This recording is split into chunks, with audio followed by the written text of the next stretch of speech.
Assalamualaikum warahmatullahi wabarakatuh.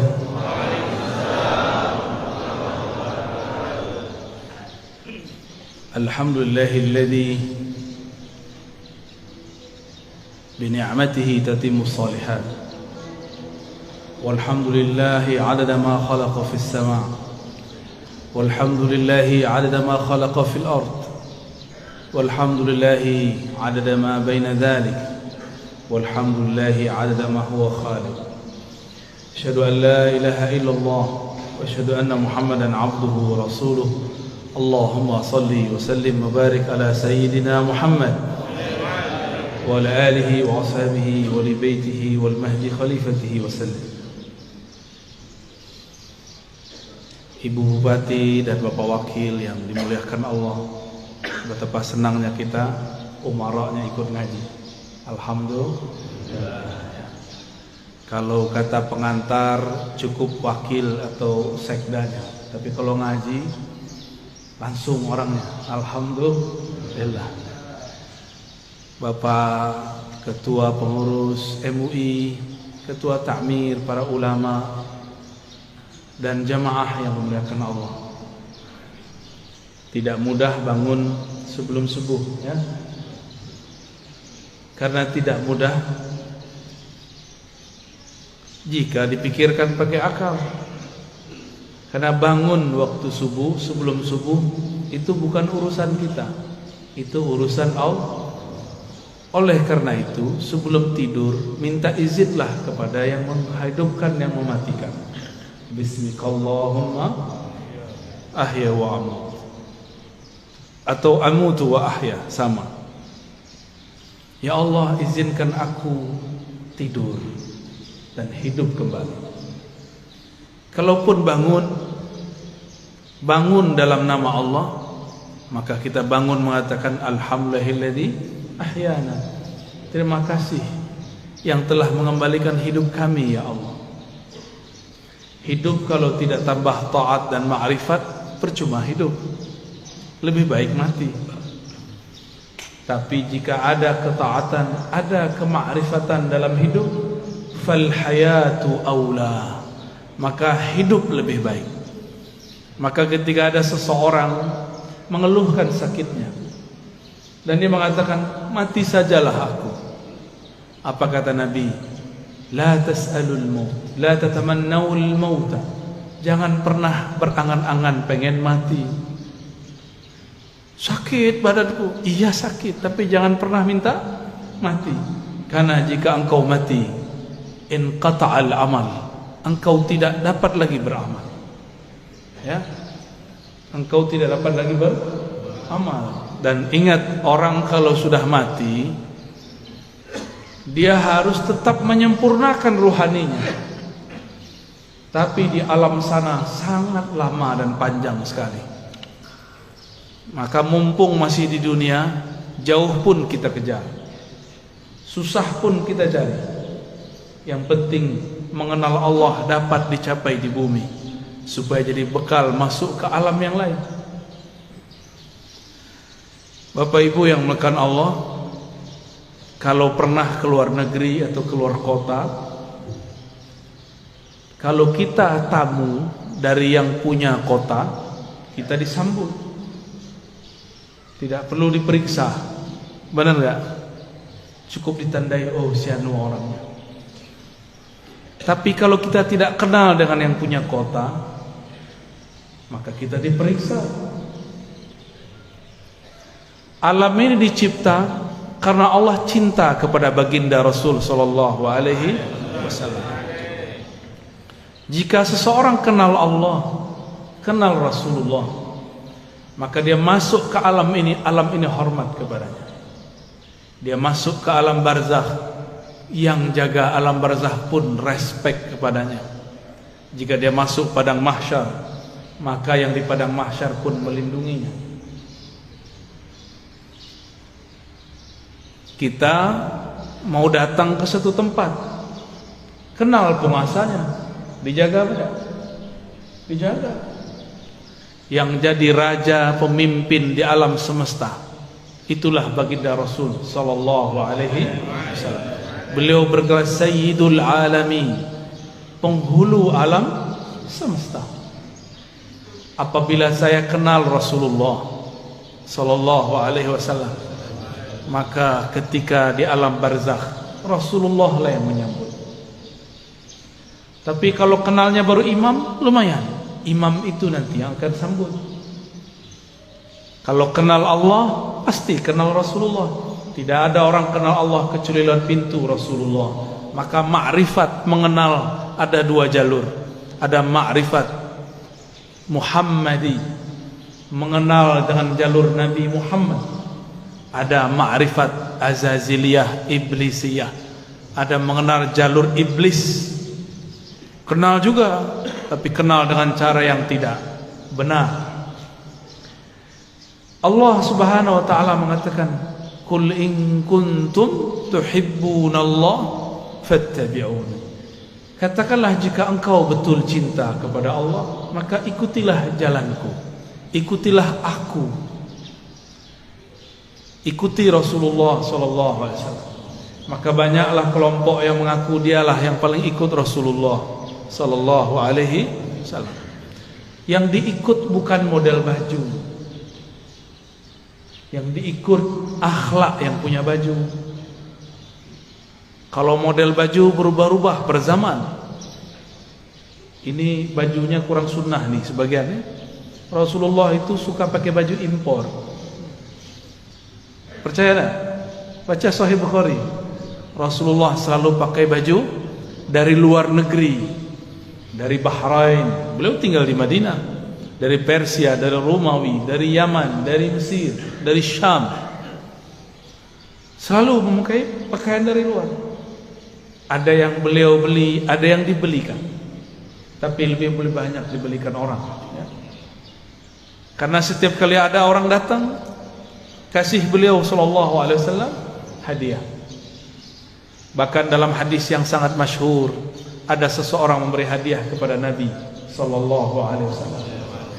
Baru saja dipakai, tiba-tiba ada yang angkat tangan, "Wahai Rasulullah, demi Allah, berilah aku jubah yang kau pakai." Hadis riwayat Imam Muslim. Rasulullah tolak.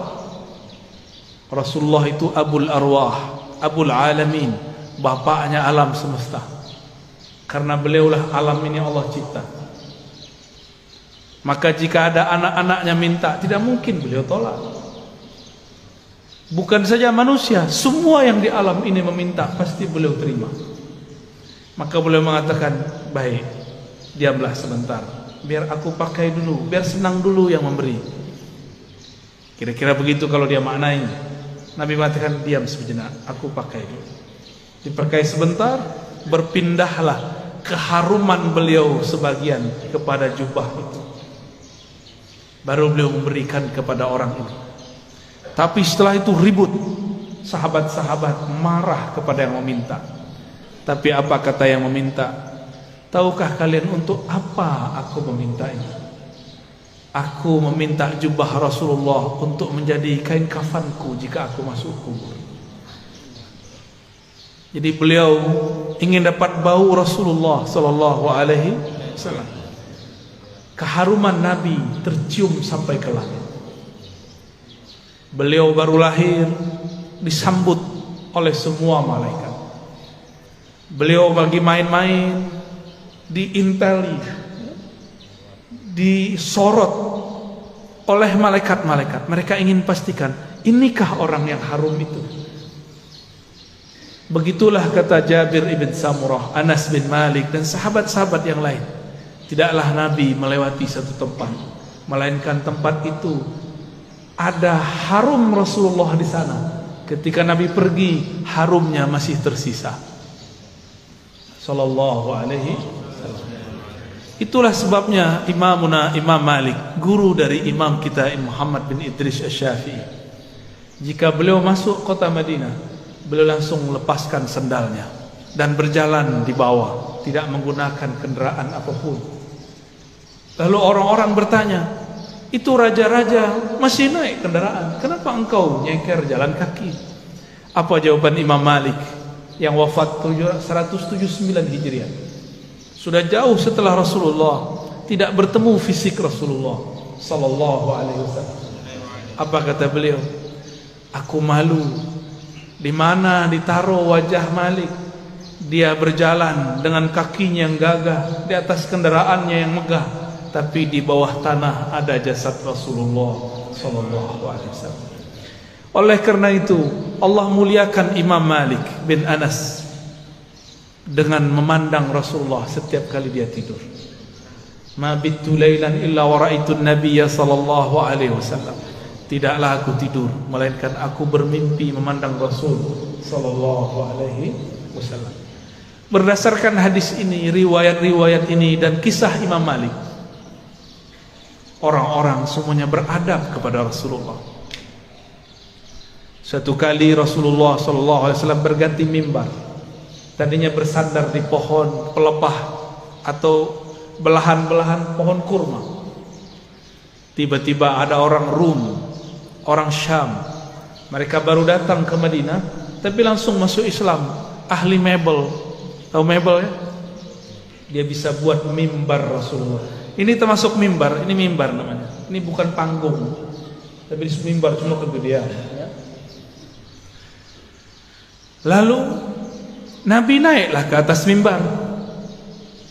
Ketika Nabi memulai mau mengajar di atas mimbar, tiba-tiba beliau dan para sahabat mendengarkan suara seperti orang merindu, seperti pengantar dari pembawa acara kita yang sangat merindukan Rasul sallallahu alaihi wasallam.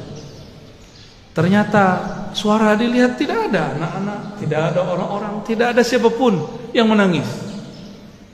Rasulullah mengerti, maka beliau mengatakan, yang menangis itu pohon kayu yang aku jadikan sandaran. Sekarang aku tinggal karena ada mimbar yang baru. Maka beliau turun sejenak.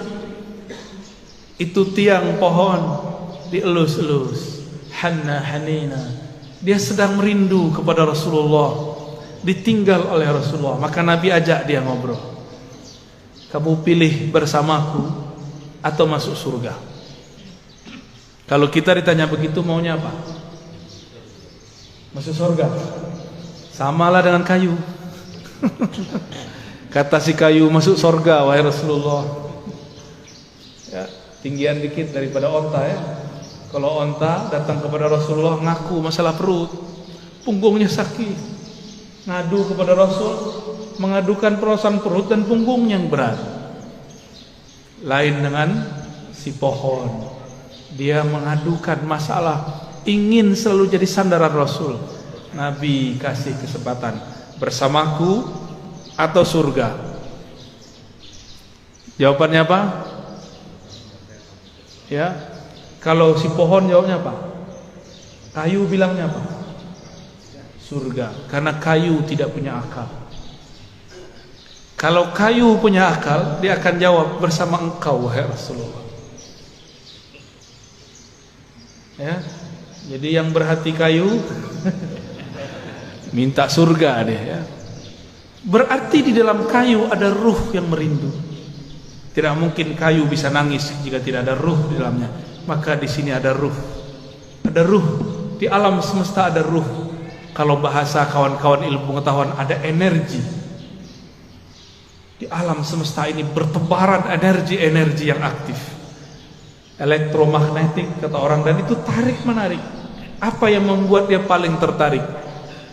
Yaitu sosok baginda Rasul sallallahu alaihi wasallam, atau siapapun yang terhubung kepada Rasulullah sallallahu alaihi wasallam. Maka datanglah seseorang kepada baginda Rasul sallallahu alaihi wasallam, minta izin untuk cium tangan dan kakinya. Ada lagi orang datang karena tidak ada Rasulullah, Rasulullah sudah dikubur. Maka datanglah kepada khadam Rasulullah, pelayan Rasulullah, Sayyidina Anas. Orang ini mengatakan, ya Anas, manakah mata yang dulu mata itu memandang Rasulullah? Izinkan aku mengecup matamu. Ada lagi yang datang kepada Jabir, datang kepada sahabat-sahabat lain, mengatakan, manakah tangan yang dulu tangan engkau pernah bersentuhan dengan tangan Rasulullah sallallahu alaihi wasallam? Izinkan aku mengecupnya, memegangnya. Begitu dulu mereka merindukan Rasulullah sallallahu alaihi wasallam, yang tidak dapat memegangnya, maka pandanglah siapa yang pernah memandangnya, sallallahu alaihi wasallam. Tiadalah mukmin memandang Rasul sallallahu alaihi wasallam kecuali bertambah cintanya. Tiadalah kafir memandang Nabi kecuali bertambah kufurnya. Tiadalah munafik memandang Nabi sallallahu alaihi wasallam kecuali bertambah kemunafikannya. Maka memandang Nabi pun bukan tanda orang itu selamat. Dengan apa dia memandang? Abu Jahal pandang Muhammad bin Abdullah atau Muhammad Rasulullah. Siapa yang dipandang oleh Abu Jahal, Abu Lahab? Muhammad anak saudaraku. Dia tidak pandang Muhammad Rasulullah sallallahu alaihi wasallam. Satu kali Jabir ibn Samurah diajak jalan-jalan oleh Rasulullah sallallahu alaihi wasallam. Sampailah di satu tempat. Tiba-tiba ada seorang ibu-ibu membawakan anak kecil, mengatakan, "Wahai Rasulullah, anakku diganggu jin setiap hari." Lalu Nabi cukup pegang dada itu si anak, ditepuk-tepuk. "Wahai musuh Allah, keluarlah. Ya aduwallah, ukhruj." Cuma begitu beliau meruqyah, keluar itu setan. Kalau kita sudah baca Al-Baqarah, sudah khatam, enggak keluar-keluar jinnya. Ya, sahih. Belum baca ayat kursi. Apa yang salah? Bukan ayat kursinya kurang sakti, kau kurang yakin. Ya. Itu masalahnya. Rasulullah SAW sumber keyakinan, maka tidak perlu baca-baca. Beliaulah Al-Quran yang berjalan. Ketika Sayyidah Aisyah mengatakan akhlaknya Rasulullah adalah Quran, berarti Rasulullahnya apa? Jika akhlaknya Quran, sifatnya apa? Jika akhlaknya Quran, namanya apa? Jika akhlaknya Quran, zatnya apa? Yang punya akhlak itu dirinya siapa? Tentulah ia hakikat dari Al-Quran itu sendiri. Maka jika Rasulullah meruqyah orang cukup sentuh hilang. Kita sudah hembus 10 kali enggak hilang-hilang, karena merasa pintar, ya? Tidak melalui Rasulullah sallallahu alaihi wasallam. Dulu ada makhluk paling hebat di langit dan kemudian menjadi penguasa surga. Dia bergelar Harisul Jannah atau Khazinul Jannah, pemegang kunci surga. Sayang tidak pernah solawat kepada Rasulullah SAW. Bagaimana dia mau solawat? Ternyata kadang-kadang orang itu diuji dengan orang yang paling dia benci. Iblis diuji untuk solawat kepada makhluk keturunan dari orang yang dia paling benci. Siapa yang paling dia benci? Nabi Adam. Nabi Adam punya keturunan namanya Muhammad bin Adam. Masih ingat kisah Nabi Musa didatangi iblis? Ya. Apa kata si iblis? Musa, aku mau tobat nih. Jadi iblis pernah sadar sebentar, ya. Itu sadarnya iblis pertama kali. Mus, mau tobat nih gimana nih? Apa kata Nabi Musa? Oh gampang. Nih saya tunjukin jalannya. Dulu perintah yang disuruh kepada engkau masih berlaku. Apa itu? Sujudlah kepada Adam. Tuh, saya tunjukkan itu kuburnya. Sujudlah kepadanya. Iblis matanya langsung nyala. Dia bentak Nabi Musa. Musa, engkau main-main. Dia hidup pun aku tidak sujud, apalagi sudah bau tanah. Tambah sombongnya. Maka tidaklah setiap hari memandang iblis kepada kekasih Allah kecuali bertambah kekufurannya. Aba wastakbara wa kana minal kafirin. Enggan, sombong, dan dia selalu kafir. Maka kana di situ bahasa Arab yadullu ala tsubut wal dawam, menunjukkan itu tetap dan selalu begitu. Maka kana tidak berarti selalu pasten, dia telah, tapi dia selalu. Maka jika ada orang yang cuma mengajarkan zikir, hati-hati, pasti sesat. Pasti sesat. Zikir itu panas. Dalam zikir itu ada energi ilahiyah, ada nur tapi har. Itulah sebabnya zikir itu bisa menetralkan banyak hal. Bismillahilladzi la yadurru ma'asmihi syai'un fil ardi wala fis sama'i as-sami'ul 'alim. Dengan nama Allah. Ini enggak usah datang ke dukun ya, amalkan ini. Mau diserang-serang dalam politik ya. Kali Bu Bupati, Pak Wakil diserang orang, amalkan ini pagi sore, satu napas. Bismillahilladzi la yadurru ma'asmihi syai'un fil ardi wala fis sama' wa huwas sami'ul 'alim. Ini langsung turun dari langit. Ini lafaz ini langsung turun dari langit. Diajarkan Rasulullah SAW kepada sahabat. Diriwayatkan oleh Imam Abu Dawud dengan nama Allah, Bismillah Allazi, yang mana la yadurru ma'asmihi, tidak ada yang akan merusak, mengganggu siapa yang bersama namanya. Ini maksudnya apa? Gak ada yang ganggu, baik dari langit ataupun dari bumi. Namanya Allah, Allah titipkan semuanya ke dalam qalbu Rasulullah sallallahu alaihi wasallam. Maka orang yang datang kepada Allah lewat pancaran qalbu Rasulullah, dia langsung diterima. Kalau saya masuk kantor Bu Bupati, bawa surat sakti dari Bu Bupati, diterima nggak? Diterima. Tadi kalau bawa proposal nggak ada janjian, ditolak nggak? Ditolak. Biasanya kalau pegawai itu ada kartu ya, kartu pengenal diri, apa namanya? ID card. ID card. Itu kalau kita kemana-mana pakai ID card, tertulis di situ statusnya apa. Pasti tempat itu menghormati kita. Yang dipandang bukan kita, ID cardnya. Ya, siapa yang membawa nama Allah, siapa yang bersama Rasulullah, maka dia akan dihormati di mana saja. Imam Ahmad bin Hanbal dilecehkan oleh Al-Ghujur, ditelanjangi Pak.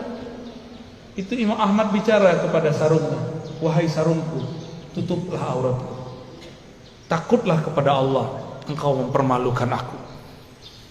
Langsung naik itu, diturunin lagi oleh Al-Ghujur, enggak turun-turun. Al-Ghujurnya takut. Mulai Al-Ghujurnya takut Pak. Ayah Buya Hamka mau dirampok oleh penyamun dulu di tengah jalan. Dulu kan belum ada PJR ya, belum ada polisi ngawal kalau Ustadz jalan ya.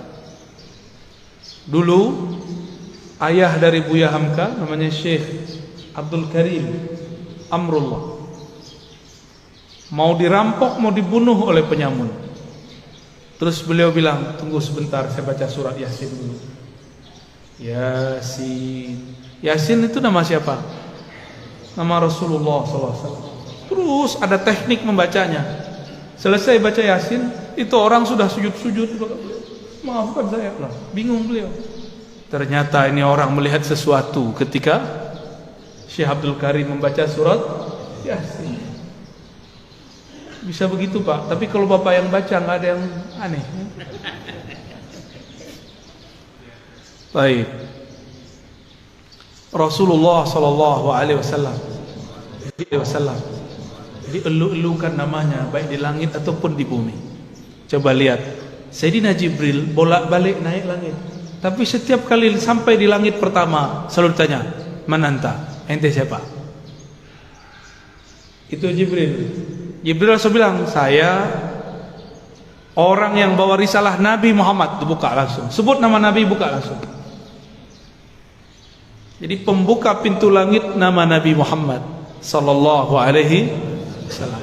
Maka orang-orang yang hidupnya bermasalah, cobalah mulailah salawat pagi 100, sore 100, malam 100. Di senggang, lagi di motor, lagi di mobil, salawat 100 kali. Jangan kurang salawat setiap hari daripada 500 kali lah. Sembari bekerja, sembari bergerak.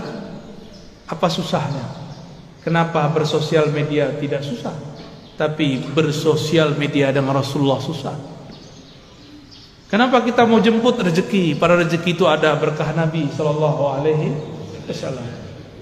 Rezeki terbesar umat adalah lahirnya Rasulullah sallallahu alaihi wasallam. Suatu kali Uwais Al-Qarni hendak pergi haji. Tiba-tiba ibunya mengatakan, "Wahai Uwais, jika engkau pergi, dengan siapa ibumu?"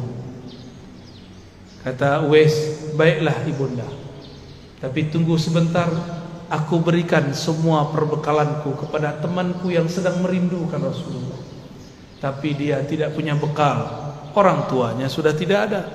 Dihantarkanlah kepada orang itu. Entah dapat apa rasanya. Orang-orang berangkat, dia tidak bisa berangkat. Teman-temannya Uwais dan teman-temannya semua berangkat, orang ini enggak berangkat. Tiba-tiba Uwais ketuk pintu mengatakan, "Wahai tuan, wahai sahabatku, ini semua bekalku, aku berikan kepada engkau." Orang ini lagi sujud, ingin berangkat tapi tidak punya uang, ingin berangkat tidak punya kendaraan. Apa yang dia rasakan? Lalu dia bertanya, "Lalu engkau bagaimana wahai Uwais?" "Aku masih punya ibu. Jika rindu Rasul sallallahu alaihi wasallam harus merawat ibu. Orang yang rindu Rasulullah tidak hormat kepada ayah ibunya, batal cintanya. Orang cium tangan guru tapi tidak cium tangan ayah ibunya, batal cium tangannya. Orang yang ziarah ke ulama tapi tidak ziarah ke ayah ibunya, batal cintanya kepada ulama." Betapa aneh sekarang, banyak orang baik ke gurunya tapi membentak ayah ibunya. Aneh. Masih punya ibu sebagian besar, ayah nanti pulang cium tangannya, ya. Baca sholawat ketika mencium tangannya. Semoga Allah ridha melalui ibu kita. Dan pasti ridha. Ridha Allah itulah kunci dalam tangan ibu. Kenapa disebut ibu dan ayah itu kunci ridha Allah? Ridha Allah fi ridhal walidain. Karena merekalah kita ada secara fisik, secara ruhani kita ada karena ruhaniyah Rasulullah. Maka Rasulullah, Nur Muhammad, ruhnya disebut Ahmad, disebut Ummul Arwah, induknya semua ruh. Muhammad, nurnya disebut Abul Arwah, bapaknya semua ruh. Ini cuma istilah bahwa segala satu bersumber darinya. Inilah yang sering kita katakan ketika Allah menciptakan alam semesta. Apa yang Allah lakukan pada alam? Allah menciptakan alam ini supaya alam ini sempurna dengan menyembahnya. Allah tetap sempurna tanpa disembah alam. Allah ciptakan alam supaya alam itu sempurna dengan menyembahnya. Disebut dalam Quran liya'budun, untuk menyembahku.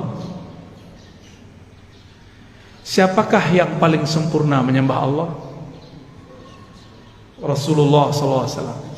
Siapakah yang paling kenal Allah? Rasulullah SAW. Maka yang dimaksud dalam ayat ini, tidaklah aku ciptakan jin dan manusia illa liya'budun, kecuali untuk menyembahku sebenar-benar menyembah, mengenalku benar-benar mengenal. Itulah sosok Rasulullah sallallahu alaihi wasallam. Jadi ayat ini berbicara tentang Rasulullah sallallahu alaihi wasallam. Jadi jika ada orang mengatakan tidak usah buat maulid, tidak usah buat zikir-zikir, gak usah buat zikir jamaah, gak usah buat manaqib, tugas kita ibadah. Ya itu ibadah. Dan ibadah yang paling tinggi adalah as-salawat ala nabi sallallahu alaihi wasallam. Ini saya ulang-ulang ya, supaya masuk ke alam sadar kita dan alam bawah sadar kita. Allah sholat nggak? Allah sholat nggak? Allah tadi sholat subuh nggak? Nggak. Saya ulang yang kenceng dong. Allah sholat nggak? Allah haji nggak? Allah puasa nggak? Allah sedekah nggak? Tapi Allah bersalat. Innallaha malaikatahu shalluna 'alan nabi. Jadi sebelum ada salatnya kita, Allah sudah salawat kepada Nabi. Sebelum ada zikir, baca Quran, ngaji kita, belum ada thariqat kita, belum ada mazhab kita, belum ada manhaj kita, belum ada. Allah sudah bersalawat. Maka ciri-ciri musuh Allah, dia benci orang salawat. Meskipun sorbannya 7 kali lilit, meskipun jenggotnya sepanjang tali apa? Tali rapia. Bapak kayaknya kesal banget orang itu ya. Korban sepertinya ini ya. Nggak ngaruh ya. Tidak ngaruh, tidak berpengaruh. Bapak Ibu yang melakukan Allah, karena salawat itu adalah fiilnya Allah. Salawat itu apa? Apa arti fiil? Kerjanya Allah. Dengan salawat itulah Allah menciptakan alam. Salawat itu artinya cinta dan kasih sayang. Maka kalau kita salawat, Allahumma sholli ala sayyidina Muhammad, apa artinya? Ya Allah, sampaikan cinta, salam, kasih sayang kepada baginda Nabi Muhammad. Jadi salawat itu jangan pakai terjemahan biasa. Ya Allah beri salawat ke Nabi Muhammad. Itu bukan memaknai, itu namanya translate, menterjemah. Berselawatlah dengan rasa. Berselawat dengan rasa. Kita mengatakan, ya Allah, balligh salami wa salati ala sayyidina Rasulillah. Sampaikan salamku, rinduku, cintaku kepada Rasulullah sallallahu alaihi wasallam. Kalau sudah cinta, apapun yang disuruh, yang dimintanya, mau enggak? Dulu kita belum kenal orang, ngasih 500 aja susah. Sekarang sudah jadi pasangan, mau dia minta 5M, kalau ada kita kasih. Kalau nggak ada, salawat. Jamaah subuh yang diberkahi Allah, bahkan subuh ini ada karena salawat kepada Rasulullah sallallahu alaihi wasallam. Was-subhi idza tanaffas. Begitu ayatnya. Demi waktu subuh yang berhembus, yang bernafas. Jika Allah tidak bernafas dengan salawatnya, maka bunyi nafasnya Allah salawat kepada Rasulullah sallallahu alaihi wasallam. Maka niatkan hidup ini untuk bersalawat kepada Rasulullah. Inilah yang disebut takhallaqu bi akhlaqillah. Tirulah fiil-fiilnya Allah. Tirulah akhlaknya Allah. Allah itu mencipta alam dengan dalam salawatnya karena cinta kepada Rasulnya. Maka beramallah karena cinta. Bukan lagi buat maulid, buat manakib karena ada hajat. Pak Kiai, Pak Ustadz, doakan saya bisa beli apa? Beli rumah. Pak Kiai, doakan saya beli mobil. Pak Kiai, samalah kau dengan onta itu ya. Onta datang ke Nabi, ya Rasulullah, perutku lapar, tugasku banyak, tuanku nggak tahu diri. Onta datang nangis, yang dikadukannya bukan ya Allah Rasulullah izinkan aku bersamamu, nggak ada dia ngomong begitu. Onta, paham onta? Si kayu ngomong, aku ingin di surga aja. Tapi beda dengan Abu Bakar, beda dengan Umar, beda dengan Utsman, beda dengan Ali. Mereka ingin jadi pintu-pintunya Rasul. Maka ujung dari pintunya Rasulullah, pintu terdekat Sayyidina Ali. Apa kata beliau? Aku kota ilmu, Ali lah pintunya.